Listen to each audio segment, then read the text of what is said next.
Nadiskubre at na-recover ng pinagsanib na pwersa ng pulisya at militar ang isang arms cache na pinaniniwala ang pag-aari ng Communist Terrorist Group sa Barangay Disulap, San Mariano, Isabela nito lamang ika-16 ng Abril taong kasalukuyan.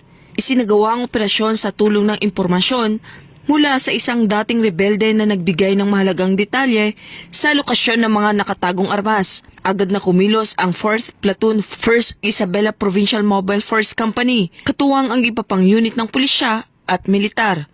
Sa operasyon, nahukay ang mga kagamitang pandigma kabilang ang improvised explosive devices, mga bala, granada, C4 explosives, blasting cups at iba pang kagamitan. Ang mga nakumpiskang kagamitan ay dinala sa 1st IPMFC headquarters para sa dokumentasyon, habang ang mga eksplosibo ay isinailalim sa tamang disposisyon ng Provincial Explosives Canine Unit. Ayon kay Police Colonel Manuel B. Bringas, Provincial Director ng Isabela Police Provincial Office, na ang tagumpay ng operasyon ay nagpapakita ng kahalagahan ng pagkakaisa ng kapulisan, kasundaluhan at ng mamamayan sa pagpapanatili ng kapayapaan at kaayusan.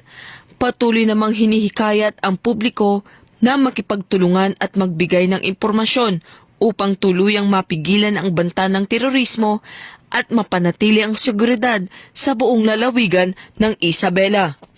Mula rito sa lalawigan ng Isabela, ako ang inyong PNN correspondent, Patrolwoman Maria Señora Agbuya.